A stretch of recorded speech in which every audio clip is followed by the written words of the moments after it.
Hello dear learners, कैसे हैं आप सब। तो डियर आज का जो क्लास है हम लोगों का क्लास 7 का हिस्ट्री का चैप्टर 1 है, 1000 वर्षों के दौरान हुए परिवर्तनों की पड़ताल। तो डियर हम लोग यहाँ एनसीईआरटी की एक एक पॉइंट को डिस्कस करते हैं, क्योंकि यहाँ पे स्टेट में जो है आपका स्टेटमेंट बेस्ड क्वेश्चन आता है, इसलिए हमारे लिए एक एक पॉइंट इंपॉर्टेंट रखता है। तो इसी बात को ध्यान में रखते हुए डियर हम लोग एक एक पॉइंट को डिस्कस करते हैं। तो ये इसका थर्ड पार्ट है। तो अगर आप फर्स्ट पार्ट और सेकंड पार्ट अभी तक नहीं देखे ना, तो आप हमारे प्लेलिस्ट में आप इसके डिस्क्रिप्शन बॉक्स में आपको मिल जाएगा, ठीक है, उसका लिंक डिस्क्रिप्शन बॉक्स में मिल जाएगा। तो डियर ये सिर्फ सीटेट के लिए नहीं, किसी भी कॉम्पिटिशन के लिए क्लास 6, 7, 8 की एनसीईआरटी की बुक बहुत ही इंपॉर्टेंट है। अगर आप बीपीएससी का प्रीवियस ईयर क्वेश्चन देखे हैं या बिहार स्टेट का, तो आप देख सकते हैं। स्टार्ट करते डियर आज का क्लास। तो देखिए क्या है आपका नई सामाजिक और राजनीतिक समूह। सन 1700 लेकर 1750 के बीच में क्या हुआ था डियर, यहाँ पे जो इतिहासकार था ना, उसको उसके लिए बहुत चुनौती था ये वर्ष, क्योंकि इस समय क्या हुआ था ना, बहुत सारा परिवर्तन आया, ठीक है। जैसे कि इस काल में अलग अलग समय में आपका नई प्रौद्योगिकी हुआ, फिर सिंचाई में रहट, कताई में चरखे, और युद्ध में आपका यग्नियास्त्रों, मतलब कि बारूद वाले जो हथियार हुआ। तो काफ़ी यहाँ पे हम लोगों को चेंजेस देखने को मिला। बहुत सारे नए नए चीज़ जो है आपका इस्तेमाल करने वाली चीज़ का यहाँ पे मतलब कि बना था। तो इसलिए ये साल जो था, ये जो युग था, आप इतिहास कार के लिए जो था बहुत ही भारी चुनौती रहा था, ठीक है। तो इस उपमहाद्वीप में आपका नए नए खान पान भी आ गया था। जैसे कि अगर हम लोग बात करें तो आलू आया, मक्का आया, मिर्च आया, चाय आया, कॉफ़ी आया, ठीक है। फिर नई प्रौद्योगिकियाँ और फसलें, उन लोगों के साथ साथ एक नए विचार भी आए थे, ठीक है। तो इसी के लिए इस काल में क्या हुआ, आपके आर्थिक, राजनीतिक और सामाजिक सांस्कृतिक परिवर्तन हम लोगों को देखने को मिला। क्लियर है। तो ये ईस्वी याद रखिएगा, 700 ईस्वी से लेकर 1750 तक का बात कर रहा है। तो इस युग में क्या हुआ, लोगों की जो गतिशीलता है ना, वो बढ़ गई थी। मतलब लोग जो है ना, एक स्थान से दूसरे स्थान चले जाने लगे थे। क्यों? तो क्योंकि वो अपना जीवन यापन कर सके, ठीक है। अवसर की तलाश में लोग क्या करते थे ना, झुंड झुंड में यात्रा करते थे, एक जगह से दूसरी जगह पे वो जाते थे। इस उपमहाद्वीप में अपार संपदा और अपना भाग्य गढ़ने के लिए संभावनाएं मौजूद था। इस काल में जिन समुदाय का महत्व बढ़ा, उसमें से देखिए एक समुदाय था राजपूत। यानी इस काल में जो है एक समुदाय जो था उसका महत्व बहुत बढ़ गया था, वो था राजपूत। इसका, ठीक है, जिसका नाम है राजपूत, मतलब राजा का पुत्र। 8वीं से लेकर 14वीं सदी के बीच में क्या हुआ था, ये नाम जो था ये हम लोग आमतौर पर योद्धा के लिए यूज़ करते थे। किसके लिए? योद्धा के लिए, जो जो क्षत्रिय वर्ण के होने का दावा करता है, ठीक है। किसका? क्षत्रिय वर्ण का। राजपूत शब्द के अंतर्गत क्या हुआ कि केवल राजा और उसका वर्ग ही नहीं, बल्कि आपका सेनापति और सैनिक भी आता है। तो ध्यान दीजिएगा, राजपूत मतलब ये नहीं हुआ केवल राजा और राजा का मतलब कि वंशज, बस वही नहीं, बल्कि सेनापति और सेनापति भी आते हैं, जो कि पूरे उपमहाद्वीप में अलग अलग शासकों के सेनाओं में सेवारत थे। कबीर और चरण राजपूतों की आचार संहिता प्रबल पराक्रम और स्वामी भक्ति का गुणगान करते थे। इस युग में राजनीतिक दृष्टि से महत्व, देखिए जो जो इम्पोर्टेंट है हम थोड़ा सा आपको बता दे रहे हैं कि इस युग में राजनीतिक दृष्टि से महत्व हासिल करने का अवसर का लाभ किस किस को मिला है, तो मराठा को, ठीक है, सिख को, जाट को, अहोम को और कायस्थ को। तो याद रखिएगा ये नाम, मराठा, सिख, जाट, अहोम और कायस्थ। कौन सी सदी की बात कर रही है, तो ये आपका बात कर रहा 8वीं से लेके 14वीं सदी में। और इस सदी में कौन सा समुदाय था सबसे ज़्यादा, तो जिसका बोलबाला था वो था आपका राजपूत था, ठीक है। देखिए यहाँ पे मुख्यतः लिपिकों और मुंशियों का कार्य करने वाली जाति, ये भी जो थे आपका आदि, ये भी काफ़ी इसमें मतलब कि इस समूह में उसका भी नाम आता है, लिपिक और क्या है आपका मुंशी। यहाँ पे देख लीजिए पर्यावास क्या है। इसका तात्पर्य किसी भी क्षेत्र के पर्यावरण और वहाँ के रहने वालों की सामाजिक और आर्थिक जीवन शैली से है, ठीक है, पर्यावास। तो समझ में आ गया पर्यावास क्या है। तो पर्यावास कहते हैं हम लोग किसी भी क्षेत्र के पर्यावरण और वहाँ के रहने वालों की सामाजिक और आर्थिक जीवन शैली, ठीक है। नेक्स्ट पॉइंट है यहाँ पे, इस पूरे काल के दौरान जंगलों की कटाई हो रही थी और खेती का इलाका जो है बढ़ता जा रहा था। कई क्षेत्र में क्या हुआ कि अन्य क्षेत्र की अपेक्षा अधिक तेज़ी से आपका मतलब कि वो बढ़ रहा, मतलब उसका डेवलपमेंट हो रहा था। जैसे कि अगर हम लोग बात करें कुछ ऐसी ज़मीन जिसमें मतलब कि कृषि बहुत कोई उपजाऊ ज़मीन जहाँ पे कृषि अच्छे से होती है, तो वहाँ पे जो है वो क्षेत्र अधिक तेज़ी से बढ़ रहा था। तो पर्यावरण में परिवर्तन के कारण कई वनवासियों को मजबूर होकर अपना स्थान छोड़ना पड़ा। कुछ और वनवासी ज़मीन की जुताई करने लगे और कृषक बन गए। ठीक है, तो पर्यावास मतलब में देखिए, पर्यावास में परिवर्तन के कारण कई वनवासी जो है अपना ज़मीन को क्या हुआ छोड़ना पड़ा था, और कुछ और वनवासी जो है ज़मीन का जुताई करने लगे और क्या बन गए, कृषक बन गए। कृषकों के कृषकों के ये नए समूह क्षेत्रीय बाजार, मुखियाओं, पुजारियों, माठों और मंदिरों से प्रभावित होने लगे थे।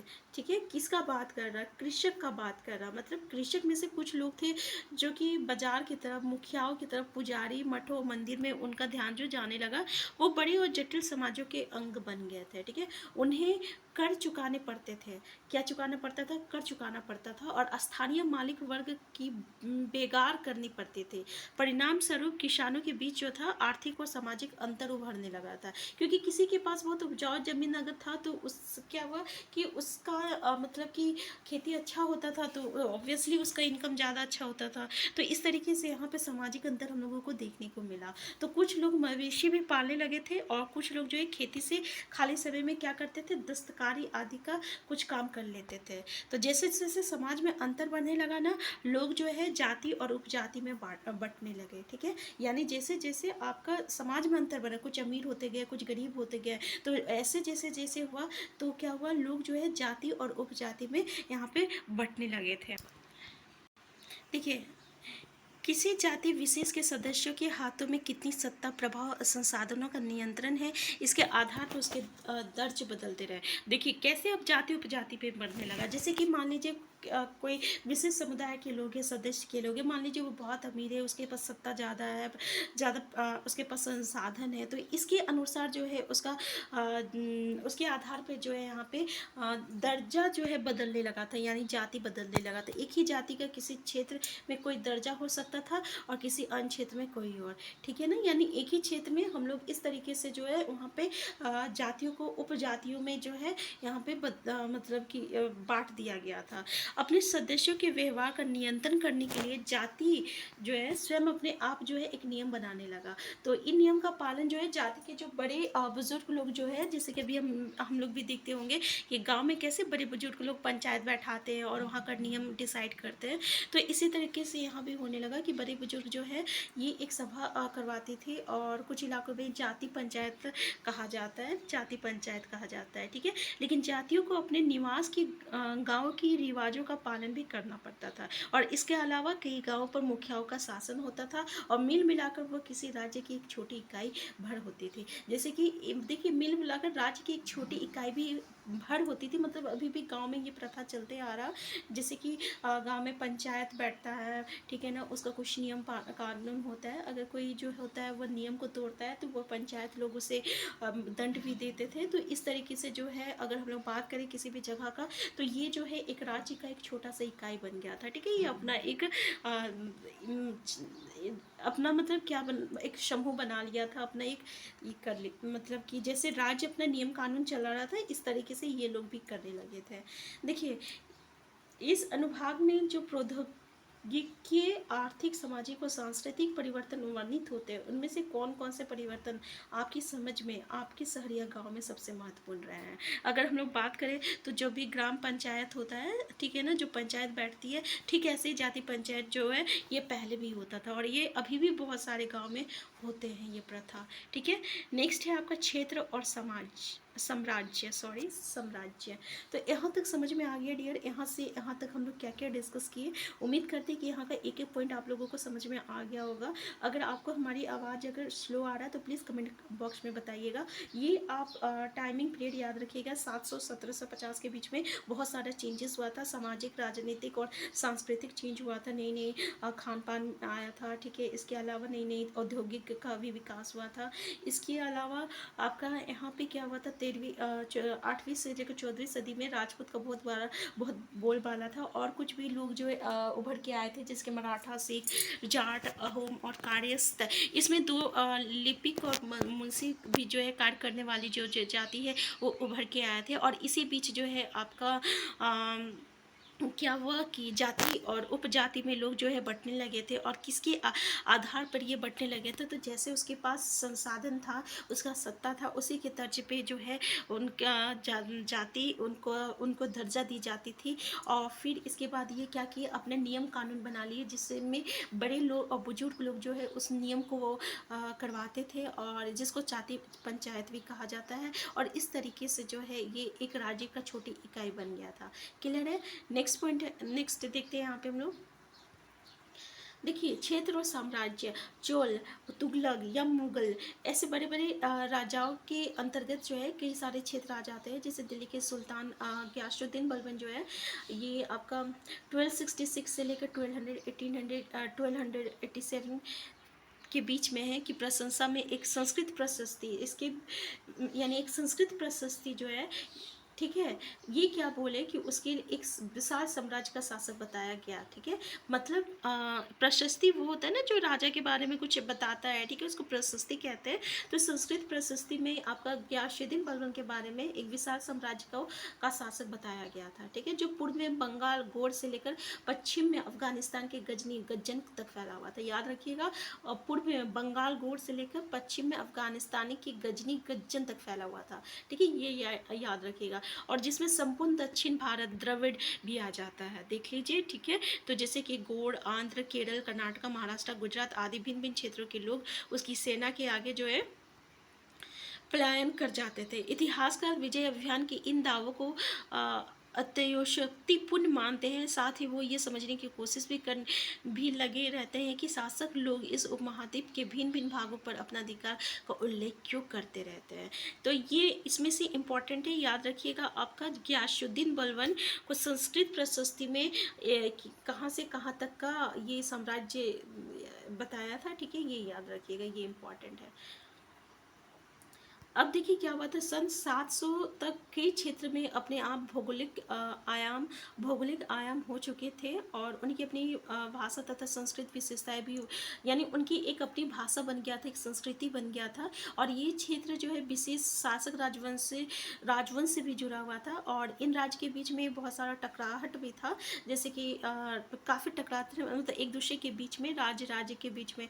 कभी कभी चोल, खलजी, तुगलक और मुगल जैसे राजवंश जो है अपने क्षेत्रों में फैला एक विशाल साम्राज्य भी खड़ा कर लेते थे। ठीक है ना, और ये सभी साम्राज्य जो है समान रूप से स्थिर या सफल नहीं हो पाते थे। मतलब एक जैसा तो कोई सफल नहीं हो पाएगा, कोई बहुत ज़्यादा सक्सेस हो जाता था, कोई कम सक्सेस हो जाता था, वही कहने का मतलब है। तो खलजी और मुगल वंश के शासन कितनी कितनी अवधि तक चले हैं। ठीक है, ये आपका होमवर्क है।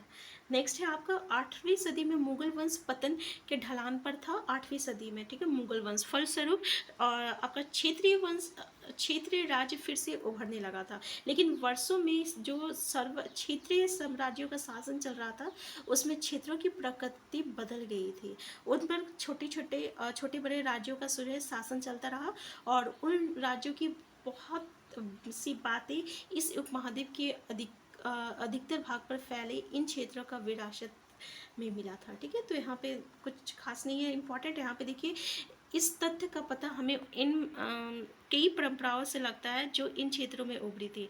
इन परंपराओं में कुछ एक दूसरे से भिन्न और कुछ एक समान है। ऐसी परंपराएं हमें प्रशासन, अर्थव्यवस्था के प्रबंध, उच्च संस्कृति तथा भाषा के संदर्भ में मिलती है। 700 से लेकर 750 के बीच के 1000 वर्षों में इन विभिन्न क्षेत्रों की प्रकृति एक दूसरे से कटकर अलग अलग नहीं पनपी थी। हालांकि उनके चरित्र की अपनी विशिष्टताएं बनी रहती थी, मगर समय की सर्व क्षेत्रीय ताकतों का प्रभाव भी।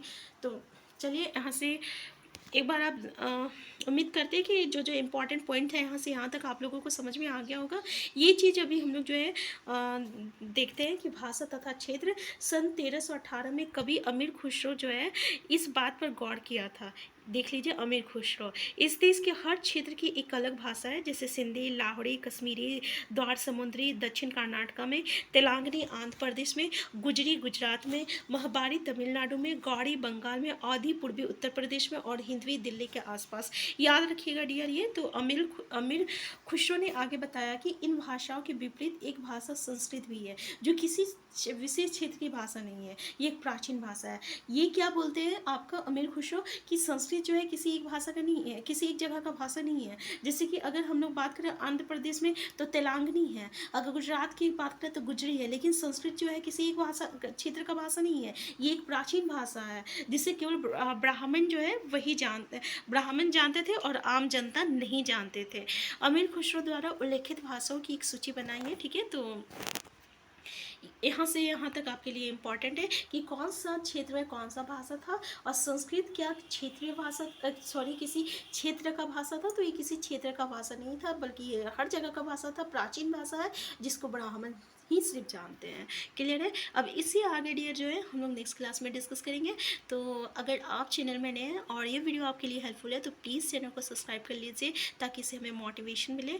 और अगर आपको लगता है कि इसमें मतलब हमें कोई इम्प्रूवमेंट करनी चाहिए तो प्लीज़ डियर आपसे रिक्वेस्ट है कि आप कमेंट बॉक्स में हमें ज़रूर बताएं। हम फिर मिलते हैं, तब तक के लिए आप स्वस्थ रहिए, खुश रहिए, अपना ख्याल रखिए। Thank you.